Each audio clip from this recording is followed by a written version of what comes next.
ये तो लेक्चर बनाने वाला है। Good morning student. आज हमारा टॉपिक है प्राचीन भारतीय इतिहास के स्रोत। प्राचीन भारतीय इतिहास के स्रोत को कितने भागों में बांटा गया है? प्राचीन भारतीय इतिहास के स्रोतों को 3 भागों में बांटा गया है। नंबर 1 पुरातात्विक स्रोत, नंबर 2 साहित्यिक स्रोत, नंबर 3 विदेशी यात्रियों के वृत्तांत। सबसे पहले किसी भी चीज़ को जानने के लिए हमें उनके स्रोतों की जानकारी होनी चाहिए। प्राचीन भारतीय इतिहास लेखन में कौन कौन से स्रोत प्रमुख स्रोत हैं? नंबर 1 पर है जो पुरातात्विक स्रोत, आर्कियोलॉजी जिसमें प्राचीन वस्तुओं का अध्ययन किया जाता है। प्राचीन वस्तुएं जो प्राचीन कल्चर है, प्राचीन सिविलाइजेशन है, उनके बारे में अध्ययन किया जाता है। प्राचीन जो आर्कियोलॉजी है, इसमें प्राचीन साइट्स का अध्ययन किया जाता है और इसका अध्ययन करने की 2 विधि होती है, एक्सकवेशन और एक्सप्लोरेशन। एक्सकवेशन जिसमें किसी भी प्राचीन स्थल का उत्खनन किया जाता है। एक्सप्लोरेशन में किसी भी साइट का ऊपरी सतह पर सर्वेक्षण किया जाता है, कौन सी कल्चर है, और इसमें वहाँ पर एक्सकवेशन और एक्सप्लोरेशन में मिली सामग्री के आधार पर उस कल्चर के बारे में जाना जाता है। तो नंबर 1 पर है पुरातात्विक स्रोत में अभिलेख इंक्रिप्शन। प्राचीन काल में जो राजा थे या जो उन्होंने पत्थर की शिलाओं ताम्र पत्थरों पर भवनों की दीवारों, मुद्राओं, मोहरों, मूर्तियों पर जो उत्कीर्ण लेख करवाए वो हमें साइट से प्राप्त होते हैं। भारत के संदर्भ में हम देखते हैं कि सबसे पहले अशोक के जो स्तंभ लेख हैं, अशोक के शिलालेख हैं, ब्राह्मी लिपि में जो लिखे गए हैं, उसके बाद में मौर्य काल के हैं, गुप्त काल के हैं, राजपूत राजाओं के हैं, तो उनसे भी हमें इतिहास के बारे में बहुत जानकारी मिलती है।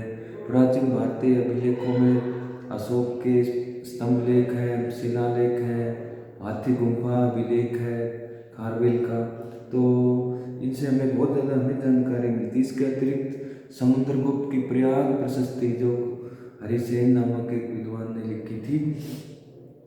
नंबर 2 पर स्मारक एवं भवन भी पुरातात्विक स्रोत में आते हैं। प्राचीन राजाओं के जो स्मारक थे, जो उनके छोड़े हुए अवशेष थे या उनके बनाए हुए भवन, जैसे हम देखते हैं कि भाई किले, महल, साइट्स, ये सभी चीज़ें इसमें आती हैं।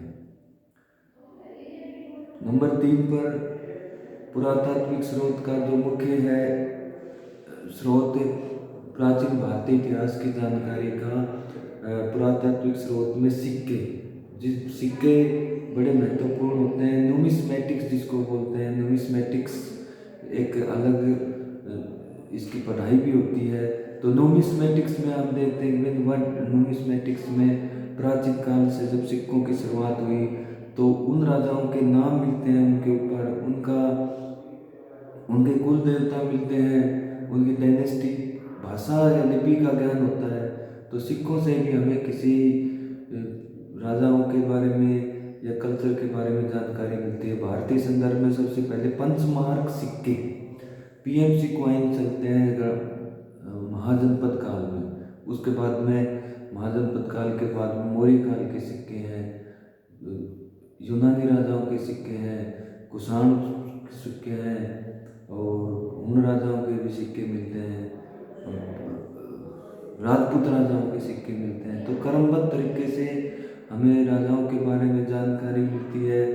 सिक्कों से हमें उस राज्य के बारे में पता चलता है कि उस राजा का कितना आर्थिक कंडीशन कितनी थी, जिन जिन क्षेत्रों में पाए जाते हैं उसे पता चलता है कि उनका राज्य विस्तार इतना था।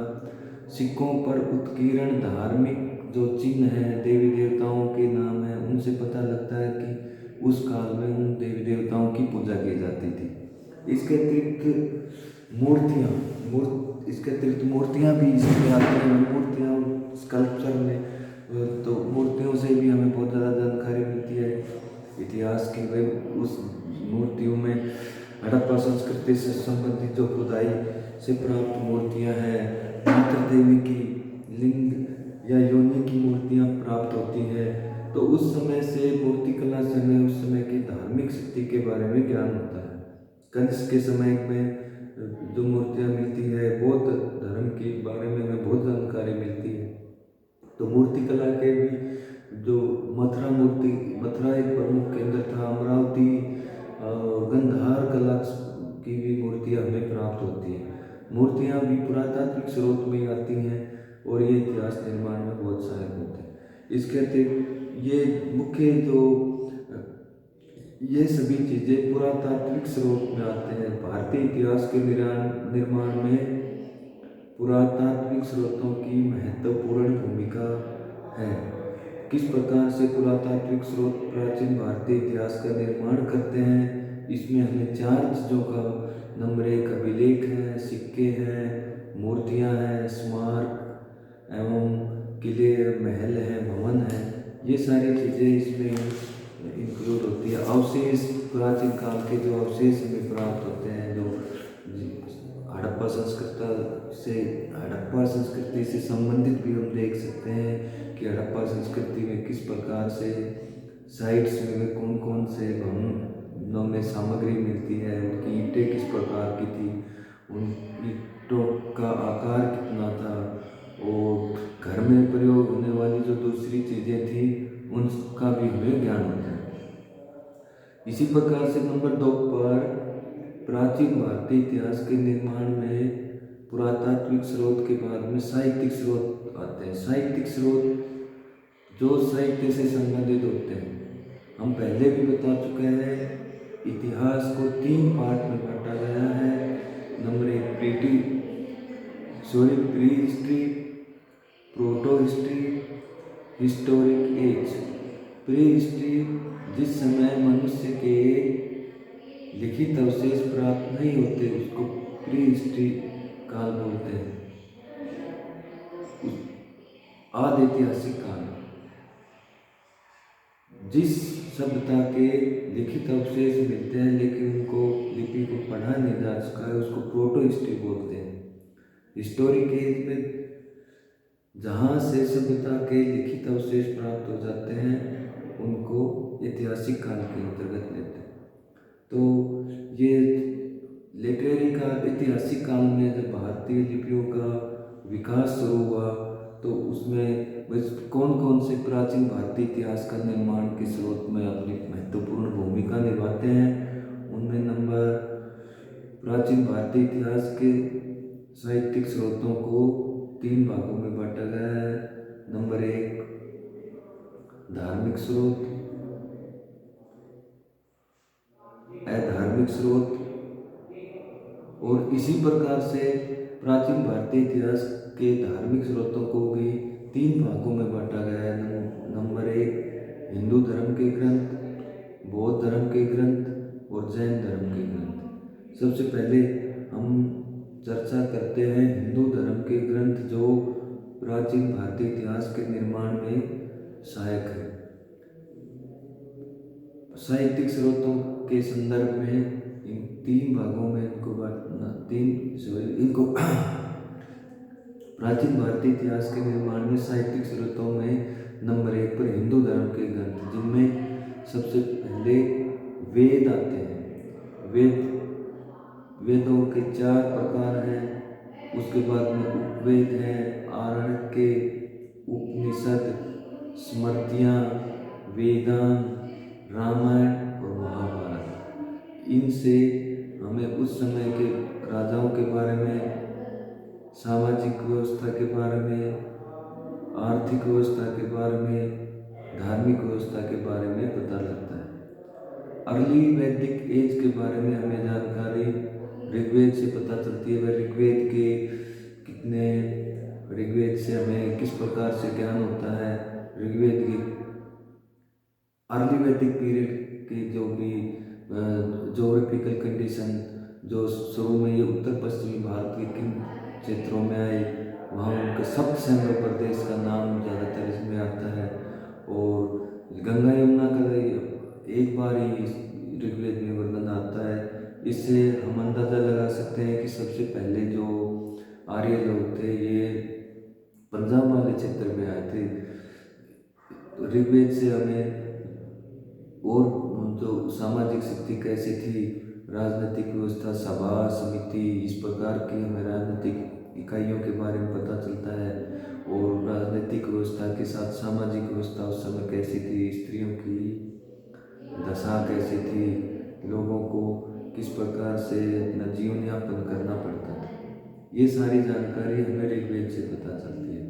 उत्तर वैदिक काल के बारे में जानकारी के स्रोत, उत्तर वैदिक काल की जानकारी के 3 जो वेद हैं, नंबर 1 सामवेद, यजुर्वेद और अथर्ववेद, इनसे पता चलता है किस प्रकार से उत्तर वैदिक काल में लोगों का राजनीतिक जीवन कैसा था, सामाजिक जीवन कैसा था, आर्थिक जीवन कैसा था। सामवेद को गायन पद्धति में लिखा गया है। यजुर्वेद में यज्ञ की विधियाँ बताई गई हैं, किस प्रकार से उत्तर वैदिक काल में यज्ञ की कौन कौन सी पत्तियाँ, जिससे गणित का बहुत ज़्यादा विकास हुआ। उसके बाद में आरण्यक हैं। आरण्यक हैं जो ग्रंथ वनों में लिखे गए, वनों में जो ऋषियों के द्वारा आरण्यक लिखे गए, उनसे भी हमें बहुत ज़्यादा जानकारी मिलती है। प्राचीन भारतीय इतिहास की ब्राह्मण ग्रंथ, प्रत्येक वेद के ब्राह्मण ग्रंथ लिखे गए और उनको वेदों को खोल कर बताया गया। ब्राह्मण ग्रंथों से भी हमें बहुत ज़्यादा इतिहास, प्राचीन भारतीय इतिहास की जानकारी मिलती है। उपनिषद के बाद में वेदांगों की रचना भी उत्तर वैदिक काल में की गई थी। इनकी संख्या 6 है। शिक्षा, कल्प, व्याकरण, निरुक्त, छंद और व्याकरण, ज्योतिष, ये सभी भी वेदों के अंग माने जाते हैं। इसमें कल्प सबसे अधिक वेदांग है। तो कल्प सूत्रों के 3 भाग हैं, स्रोत सूत्र, ग्रह सूत्र और धर्म सूत्र। इसी प्रकार स्मृतियाँ का अर्थ होता है स्मरण होना। स्मृतियाँ आर्यों की सबसे प्राचीन कानूनी जो पुस्तकें हैं, जिनमें समाज से संबंधित रूल, रेगुलेशन, संस्कार बताए गए हैं, उनका वर्णन हम देखते हैं स्मृतियों में। इसके अतिरिक्त महाकाव्य, साहित्यिक स्रोतों में महाकाव्य से भी हमें बहुत ज़्यादा जानकारी मिलती है। भारतीय संदर्भ में हम देखते हैं रामायण और महाभारत 2 प्रमुख ग्रंथ हैं जिनके बारे में हमें जानकारी मिलती है। रामायण की रचना महर्षि वाल्मीकि ने की थी और इससे अर्ली वैदिक एज के आर्यों के बारे में जानकारी मिलती है। महाभारत से जिसकी रचना वेद व्यास ने की थी, इससे भी हमें आर्यों के बारे में जानकारी मिलती है। उस समय आर्यों के राजनीतिक व्यवस्था कैसी थी, आर्यों के कौन कौन से राज्य थे, आर्यों की किस प्रकार से धार्मिक सामाजिक व्यवस्था थी। तो इस प्रकार से हम देखते हैं प्राचीन भारतीय इतिहास के निर्माण में साहित्यिक स्रोतों में हिंदू धर्म के ग्रंथों से हमें बहुत ज़्यादा जानकारी मिलती है। और नंबर 2 पर साहित्यिक स्रोत में आता है बौद्ध धर्म के ग्रंथ। महात्मा बुद्ध ने 6वीं शताब्दी ईसा पूर्व भारत में एक धार्मिक क्रांति होती है और महात्मा बुद्ध ने एक नए धर्म की स्थापना की, नए रूल रेगुलेशन बनाए। उस संदर्भ में बौद्ध साहित्य की रचना हुई जो 6वीं शताब्दी ईसा पूर्व के बारे में हमें बहुत ज़्यादा जानकारी देता है। बौद्ध साहित्य में त्रिपिटक की भूमिका बहुत महत्वपूर्ण है। इसमें नंबर 1 सूत पिटक, विनय पिटक, अभिधम पिटक, ये बौद्ध महात्मा बुद्ध के शिक्षाओं के और उनके दार्शनिक सिद्धांतों के बारे में वर्णन किया जाता है। इसके अतिरिक्त जातक कथाओं की संख्या 549 है। बौद्ध साहित्य में जातक कथाओं का बड़ा महत्वपूर्ण स्थान है और महात्मा बुद्ध के पूर्व जन्म की कथाओं के बारे में हमें जानकारी मिलती है। इसके अतिरिक्त मिलिंद पनाहो, दीपवंश, महावंश, महावस्तु, सारिक का पुत्र प्रकरण, महाविभास, ललित विस्तार से भी हमें बहुत ज़्यादा बौद्ध साहित्य के इतिहास को जानने में जानकारी मिलती है। तो इस प्रकार हम देखते हैं कि साहित्यिक स्रोत में बौद्ध साहित्य का बहुत योगदान है। 6वीं शताब्दी ईसा पूर्व से हमें इन ग्रंथों की जानकारी से इतिहास का निर्माण किया जाता है। इसके अतिरिक्त मंजूश्री, मूलकल्प, महात्मा बुद्ध के जीवन चरित्र और उनकी शिक्षाओं के बारे में वर्णन किया गया है। नंबर 3 पर साहित्यिक स्रोत में जैन साहित्य का इतिहास। जैन साहित्य 6वीं शताब्दी ईसा पूर्व भारत में जैन धर्म की स्थापना हुई। हालांकि जैन धर्म के पहले से ही प्रचलन में था, लेकिन महावीर स्वामी ने इसका बड़े पैमाने पर प्रचार किया। इनके पहले जो तीर्थंकर थे ऋषभनाथ थे, जिनका नाम वेदों में भी आता है। 23वें तीर्थंकर पार्श्वनाथ थे और 24वें तीर्थंकर महावीर स्वामी थे।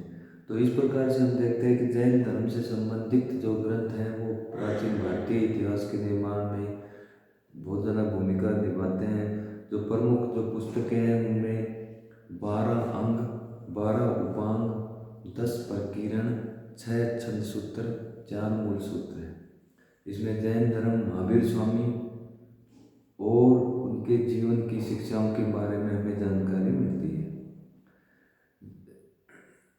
परिशिष्ट पर्व भी जैन धर्म से संबंधित प्रसिद्ध ग्रंथ है और महावीर चरित्र नामक पुस्तक त्रिपिटकशाला का ये प्रमुख पुस्तकें हैं जो जैन धर्म के बारे में हमें बहुत ज़्यादा जानकारी प्रदान करती है। इसके अतिरिक्त भागवती सूत्र, कालिका पुराण, प्रबंध चिंतामणि, रास माला, कीर्ति मीमांसा इत्यादि भी प्रसिद्ध जैन पुस्तिकाएं हैं। ये भी भारतीय इतिहास के निर्माण में हमारी महत्वपूर्ण सहायता करते हैं। ऐतिहासिक एवं अर्ध ऐतिहासिक पुस्तकें या ऐतिहासिक और अर्ध ऐतिहासिक स्रोत जो थे, हम शुरू में बता रहे थे, प्राचीन भारतीय इतिहास के निर्माण में साहित्यिक स्रोतों को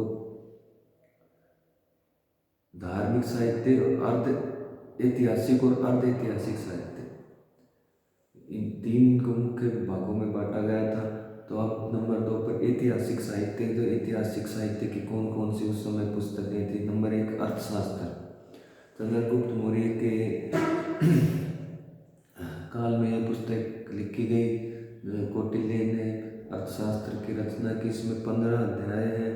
कौटिल्य चंद्रगुप्त का प्रधानमंत्री था और उसने बहुत सी उस समय की जो राजनीतिक व्यवस्था है, आर्थिक व्यवस्था के बारे में इस पुस्तक में वर्णन किया गया है। मौर्य काल की जानकारी का यह एक प्रमुख स्रोत है। हर्षचरित, हर्षचरित की रचना बाणभट्ट ने की थी। यह हर्षचरित बाणभट्ट का दरबारी कवि था। महाराजा हर्षवर्धन जो 7वीं शताब्दी 606 से 625 ईस्वी में हुए थे। ईस्वी में तो उनके बारे में जानकारी का यह प्रमुख स्रोत है। हर्षवर्धन के राज्यकाल की जानकारी का यह प्रमाणिक स्रोत भी है। पृथ्वीराज रासो, पृथ्वीराज रासो की रचना चंद्रबरदाई नामक एक कवि ने की थी। पृथ्वीराज रासो के दरबारी कवि थे चंद्रबरदाई, और यह पुस्तक दिल्ली के तोमर वंश की स्थापना, पृथ्वीराज चौहान के जीवन चरित्र, उनके दरबार, मोहम्मद गौरी से उनके युद्ध और तराइन के दोनों जो युद्ध हैं उनके बारे में विस्तार से प्रकाश डालती है।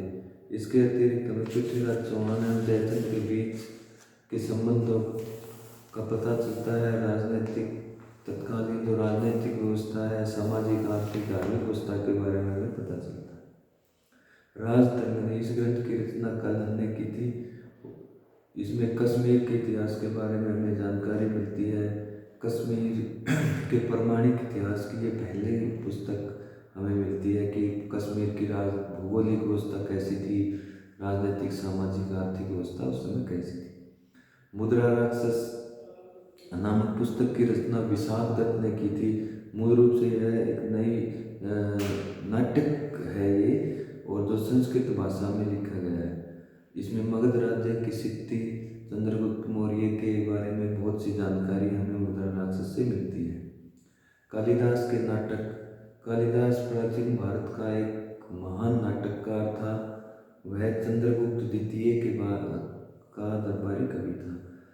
तो हम देखते हैं कि गुप्त काल के बारे में हमें बहुत सी जानकारी कालिदास के ग्रंथों से मिली है। कालिदास के जो प्रमुख ऋतु संहार, मेघदूत, कुमार संभव, रघुवंश, मालविका, अग्निमित्रम, अभिज्ञान शकुंतलम इत्यादि प्रमुख ग्रंथ हैं। इनमें गुप्त काल की सामाजिक, आर्थिक, राजनीतिक, सांस्कृतिक जीवन के बारे में हमें पता चलता है। इसके अतिरिक्त संगम साहित्य, तबकाते नसीरी, तारीख फिरोज शाही, बाबरनामा, इन पुस्तकों से भी हमें प्राचीन भारतीय इतिहास के निर्माण के बारे में जानकारी मिलती है। नंबर 3 पर विदेशी यात्रियों के वृत्तांत। प्राचीन काल में कौन कौन से विदेशी यात्री भारत में आए, उनसे हमें कौन कौन सी जानकारी प्राचीन भारतीय इतिहास की मिलती है। तो नंबर 1 पर हम इनको 3 भागों में बांट सकते हैं। यूनान के यात्री, चीन के यात्री, या अन्य तिब्बत के यात्री। नंबर 1 यूनान के जो यात्री थे, उनमें यूनानी लेखकों में सबसे पहले हेरोडोटस का नाम है। उसकी प्रसिद्ध पुस्तक हिस्टोरिका में हमें भारत के बारे में जानकारी मिलती है। भारत और फारस के संबंधों के बारे में जानकारी मिलती है। ईरानी यूनानी आक्रमणों का वर्णन के बारे में इसकी जानकारी मिलती है। इसी प्रकार चंद्रगुप्त मौर्य के दरबार में सेल्यूकस का दूत मेगास्थनीज था। उसकी एक पुस्तक इंडिका से हमें बहुत मौर्य काल के बारे में जानकारी मिलती है। मौर्य काल की राजनीतिक व्यवस्था, सामाजिक व्यवस्था, धार्मिक व्यवस्था के बारे में पता चलता है। 2 इसी प्रकार चीन जो यूनानी यात्री आए थे, एस्टिन है, एरियन, जस्टिन, इनसे भी हमें जानकारी मिलती है। एरिस्टोबुलस, निरियाकस, एनिसोक्रेटिस, यूनानिस, एरियन आदि यूनानी लेखकों के सिकंदर के बारे में जानकारी के स्रोत हमें बताते हैं। प्लूटार्क, स्ट्रैबो आदि यूनानी जो मौर्य काल के इतिहास की जानकारी के बारे में हम देते हैं। डिमेकस सम्राट बिंदुसार का यूनानी राजदूत था। बिंदुसार के बारे में हमें बहुत ज़्यादा जानकारी टालेमी एक भूगोल पर लिखी गई पुस्तक है, उसमें भारत के बारे में हमें जानकारी मिलती है। नंबर 2 चीनियों के वृत्तांत। प्राचीन काल में भारत के पड़ोसी देश चीन के जो यात्री भारत में आए, उनके कौन कौन से जो भारतीय इतिहास के बारे में जानकारी। नंबर 1 इनमें